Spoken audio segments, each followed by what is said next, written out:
Welcome back to another motherfucking video. Today we're going to be reacting to how productivity rips you apart. And I needed to react to this because sometimes, you know, I be sacrificing too much sleep and then I get burnt out and it's just not good. Because when you're burnt out, I ain't gonna lie, you will feel it and you can't provide anything anyway. But, you know, I do be like, I feel like I needed this video, so we're going to react to this today. We keep our ears to the streets with everything going on. Another day with the best community in the community. Don't forget to like, comment, and subscribe. And let's just get right into it because this shit's about to get good. Hey, YouTube, you're so cute.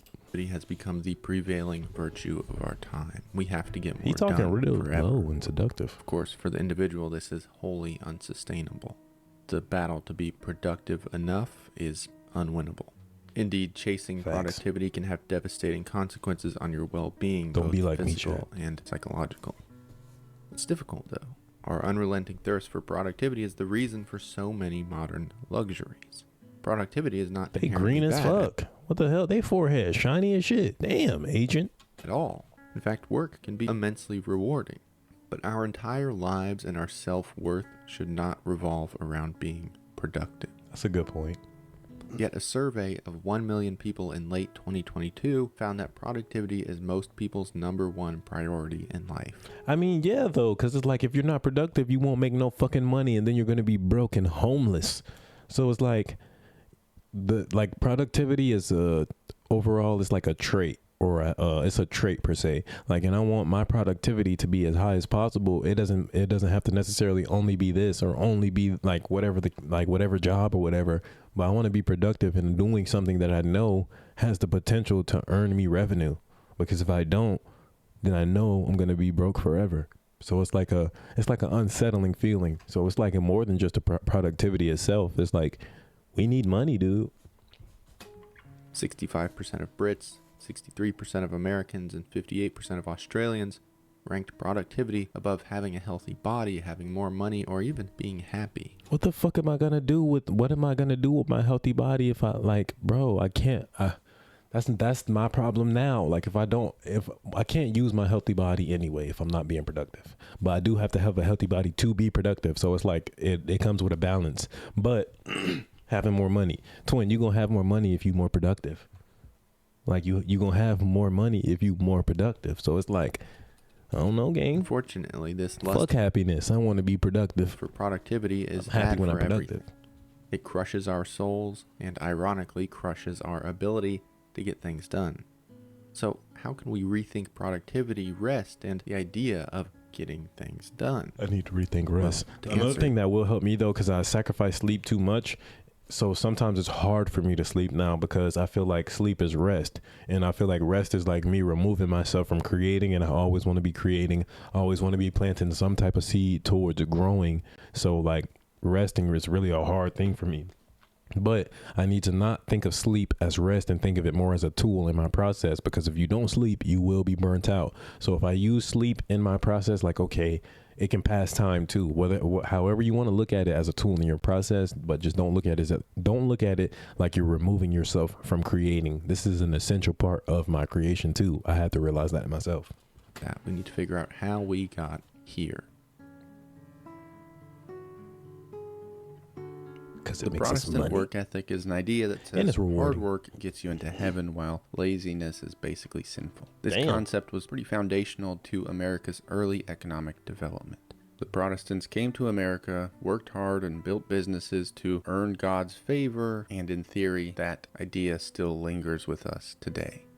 And while Protestant work ethic may still be relevant to the conversation, there are also more contemporary factors at play. Damn, they After on all, pills. we don't mix That's Red perks. Bull and Adderall to earn God's favor. We just want to make some money. And it would be easy to blame capitalism for our obsession with productivity. But that would be like blaming gravity for an airplane crash.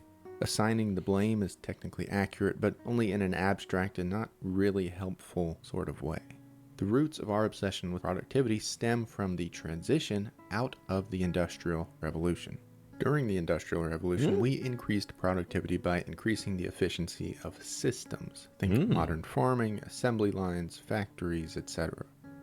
But then came the rise of office work. In the 1960s, jobs moved from factories to desks. Damn. Still, maintaining and increasing productivity was as important as ever, but we stopped trying to improve systems. Instead, we began trying to improve productivity on a macro level by doing so on a micro level. No one was interested in making an office operate better, but instead how to make an office worker work harder. The burden of improving output shifted from the organization onto the worker. Productivity got personal. This idea becomes silly when you consider the refinement of systems in the Industrial Revolution didn't happen in an instant. Damn, what the hell they doing? Systems happened quickly, perhaps, but not overnight. Henry Ford invested massive amounts of money and time into developing new tools, methods, and infrastructure. But today, we casually expect ourselves to wake up and invent the assembly line every single day. And not only do we need to optimize our productivity, that shit got hella sparks flying. Hell no. Assembly line every single day. And not only do we need to optimize our productivity, but we also need to keep executing our current workload at the same time. Yeah. We're still stuck in this archaic post-Ford way of thinking. More is always better. There's no upper limit to the output that we desire to produce. When you expect people to buy into this idea, you put their professional interests up against their personal life. Damn. You can get more work done. Just skip the bike ride with your wife. You can get this turned in tomorrow. Just eat lunch at your desk. Our personal and professional lives are now stuck in a cold war. Eventually, one will crumble. And today it feels exceedingly clear which side is winning. This is difficult to grapple with because, well, productivity is good. I don't understand chess. The last time I tried to play chess, I crashed out for 30 minutes and I couldn't talk. Everyone does a little bit of work towards a common goal and all of our lives are improved in theory. So it's pretty easy to justify this endless sprint. The most productive members of our society are also generally lauded as heroes. On the opposite side, not being productive means you're lazy, and laziness today is seen as ethically wrong. The historical context of productivity mixes with contemporary cultural forces to create our problem, and it is a problem indeed. Allowing productivity to take over our lives is, well, killing us. Damn. Me? It's tremendously easy to wrap your sense of self-worth up in productivity. You make a to-do list, you don't get everything done, and then you feel like a failure. Or perhaps this sounds familiar. You cram as much as you can into your workday, then you get home too exhausted to do she tough or no? I can't really tell. Failure. You cram as much as you can into your workday. She tough. I ain't gonna lie. She tough. Then you get home too exhausted to do anything but sit on your phone for 3 hours. Then you feel lazy about not being productive, despite all of this happening as an effect of being too productive throughout your day. This is basically mini burnout every single day. Damn it. Me? See, if you determine your self-worth by how much you get done, you will be forever worthless. No. There will be always more that you could have done. No. The mountain has no summit. Oh my God. As you focus entirely on productivity, you obviously focus less on other things. Healthy, natural foods become processed, ready-to-eat meals. Oh no. Breakfast becomes gray smoothies that guarantee an efficient mix of nutrients, minus any of the joy involved in actually eating. Oh no. You spend less time with the people you love, leaving them feeling estranged and likely less interested in being part of your life. Fuck. You drink Celsius or whatever so you can get 5 hours of sleep, when in reality, this lack of sleep proves time and time again to significantly reduce cognitive abilities. He's talking to me, isn't he? Fuck. He's talking to me. You stay out of my life, you bitch. You worry about your damn self. I don't drink Celsius, I drink Red Bull. Which in turn makes you less productive. Low stakes hobbies you love fall by the wayside, zapping the joy out of your day-to-day life. At the end of this, you're left with some swirl of depression, anxiety, and loneliness. This is nothing to say for the physical effects of an unbalanced life, which include increased risk of heart attack, stroke, and a whole lot more. No. But hey, your to-do list is looking pretty good. It is, though. Until, of course, tomorrow, when this whole thing starts all over. So? There is a massive industry around optimizing productivity. This takes the form of books, self-help gurus, YouTube channels, TikTokers, and any other format you can imagine. Fortunately, none of these things work. Oh no. In fact, optimizing productivity is a great way to guarantee you be less productive. What? Take any specific productivity hack. Putting butter in your coffee, time blocking, mushroom tea, or whatever. Putting butter in your coffee? Who the fuck is doing that? What? This one page productivity hack will change your life. The best productivity hacks of all time. 4 1-minute hacks. Top 5. What does he keep saying? The method to 100 times your product. Bro, time, Elon Musk time it. Oh, he's just naming stuff. Just one more thing for you to do. These productivity hacks just expand your to-do list. And then when you forget to do them, as you inevitably will because you already have too much to do, you're left feeling like a failure all over again. You just have one more thing that you couldn't quite get to in a day. The thing is, cramming more and more into your day in some unending arms race for productivity only leads to burnout. Burnout is defined as a manifestation of chronic unmitigated stress. During periods of burnout, your body has higher levels of stress hormones. It's a physically observable phenomenon. Intense burnout can lead to depression, insomnia, loss of appetite, even suicidal ideation. No, that's me. I have insomnia and then loss of my appetite. No, this isn't good. Tiredness is your body's warning sign for burnout. Me. It's like an alert. Your body telling you to take a break. Things are about to get bad. Oh no. But in today's energy drink world, we ignore this warning. We don't take breaks. We drink caffeine, then we get a promotion for working so hard. Red Bull. In reality, though, rest is what matters. And there's no shortage of literature to prove this. Resting helps your brain focus, helps you get more done. Proper sleep has a profound effect on cognition and memory. Better up. Psychiatrist and researcher Nancy C. Andreessen coined the acronym REST in the 1990s. Random Episodic Silent Thought. This term describes the intensely creative neural activity that occurs when you do nothing. According to her lifetime of study, periods of inactivity are the most productive on a neurological level. That's what be happening to me. That's what, Chad, that's what I be doing. I just be sitting and thinking. I'm not even doing nothing. I just sit there and think. It has studied creative people from all walks of life and found that eureka moments usually come right after long periods of brain inactivity. That said, this type of advice is basically a trap. It's just another way to get ourselves to be more productive. Hell Is no. relaxation really worthwhile if it's only in service of productivity? I'm not so sure.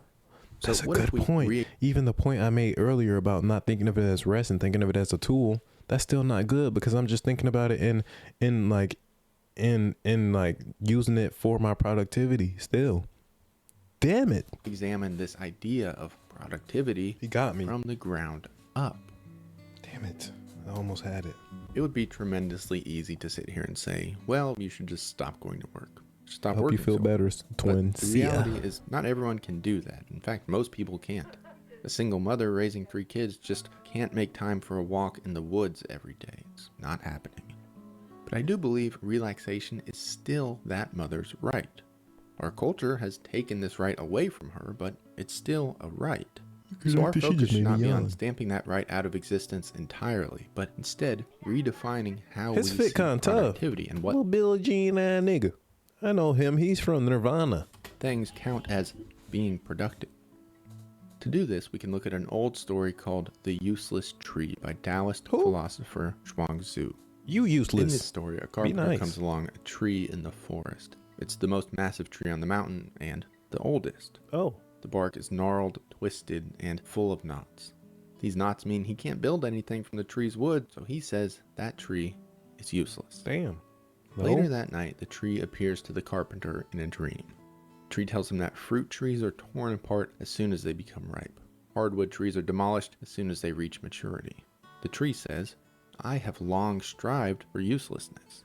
Because for this tree, this quote, uselessness is the reason it lived longer and grew larger than any other tree in the forest. Also consider the squirrels that eat this tree's acorns, or the insects that live on the tree's branches. It's not useless the to creatures them. that find shade underneath its canopy. Would they call the tree useless? Hell no. I think not. Just like the carpenter and his usefulness, our definition of productivity seems to be very narrow. The activities that we often categorize as the least productive, relaxing, idle hobbies that require very little effort, can make us the happiest. Damn. And as far as producing, I ain't gonna lie, productivity really like took over my brain, and it's crazy. Like when you start to detangle stuff like that, it's like, damn, even just the way that I think is just like pure productivity and being the most productive in the fastest way for the least possible price for the least but it's, it's like convenient productivity, but it's like deeper when you're broke.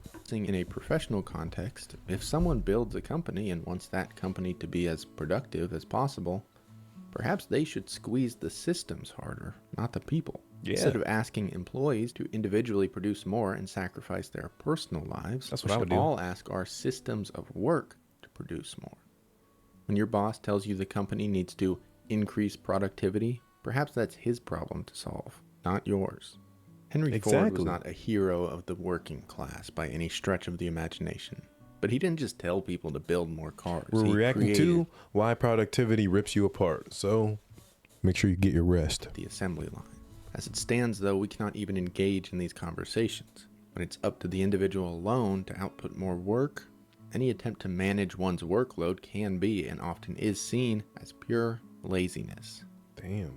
So next time you skip lunch to They work, got on a onesie? Bro, you're at the beach in a onesie, bro. Come on, twin. You grown ass man. Take that damn onesie off, bro. Put on some bathing, some swimming trunks, bro. consider, what are you The hell they producing? got the For cars who on that? and What why? they got the cars at the beach? What the hell? Get your truck off the beach. I would the argue hell is your that problem? creating happiness certainly counts.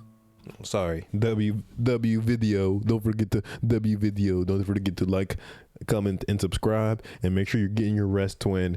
Don't be letting productivity captivate your mind and take over control of you and everything that you're doing. Make sure you get your rest. Don't be like me, twin. Don't be like me. Save yourself. But save yourself. Like you fucking YouTube. Save your stinky self. Fucking don't forget. That's why you're. Because that's why we're.